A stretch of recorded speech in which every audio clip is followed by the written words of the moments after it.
Hi everybody, welcome. I'm Professor Shanky, and this video is on. So now that we have our theme and style sets set up how we'd like them, let's talk about some other really important document level changes that we might need to do. The first one are headers and footers. So we talked a little bit about margins, which are the area around, so the unprintable area, that's this gray up here in our ruler. But sometimes we want a header to show up on every page, and this generally would have like maybe a running title or your name or something like that. So we can do that by coming up here to the Insert tab, and here we have a whole bunch of different options, but we're going to come right over and find our header and footer. So by clicking on header, it's going to give me the option of what type of header do I want. There's some pre-built ones with some fancy images in there. These are all based on the theme that you chose. I'm going to go with a blank header, so that way I can customize it how I want. When I do that, you'll notice that the document itself changes. So the body and everything here is kind of a grayed out, and I have this new header and footer sections where I can work. So I'm going to come up here, and where it says type here, I'm going to put that to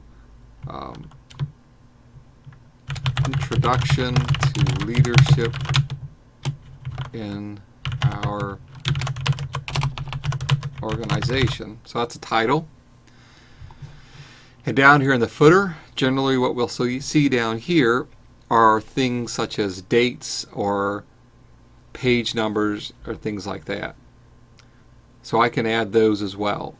Up here, since I clicked into my header, you can see that this is a new tab that's only going to show up when I'm in the header and footer.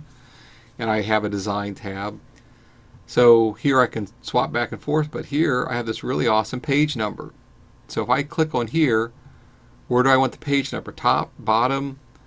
So I want on the bottom of the page. So where do I want it? The left, the middle, the right, an accent bar, however you want it. I'm going to put it on the bottom right. So I'm going to click here, the plain number 3. You'll see down here, page number 1. Now that's going to automatically update no matter how many pages I have. See page number 2 down here. So you insert that once, Word will take care of automatically incrementing that for every page. What else can we add down here? Let's add page number. So what this has done is set it to a right align. So as I type, it's just going to move everything to the left. So now it's going to say page number 1. Since I changed it here, it's going to replicate everywhere. So the nice thing about headers and footers, you can do it once and it will apply to the rest of the document. So sometimes maybe we don't want that, right? Maybe we want our title page on the very front. I don't want a header or a page number on my title page. So up here under options, I can choose different first page, different odd and even pages, different options. So I'm going to do different first page. When I do that, it's going to think for a second. My first page is gone, but it kept everything I've done and put that now, so it starts on page 2, so I can have a different header and footer on the first page. So you'll see here it says first page header versus header like it used to say. So now on the first page I can have whatever I want.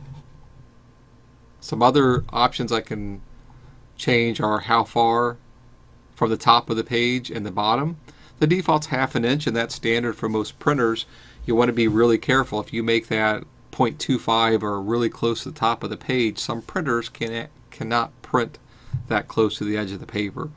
So the defaults here are pretty good. So I'm going to come back here. I'm going to go back down to my standard footer. So the first line I have page number 2. On the second line here, I want to add something else. So I have other options. I have date and time, document info, pictures, all sorts of things. That's going to go to document info. Here I can put the file name. and the path. Maybe I want to put the file name here. And maybe I want to put the date and time. And I got a bunch of different formatting options. I'm going to do the full date time. So now when anyone looks at this document, they're going to know this is page number 2, this is the document file name, and this is the date and time that it was printed. And when you're done editing, the easiest way is just to click on the close header and footer. When you do that, the header footer kind of grays out, telling you that you're now working in the main body area.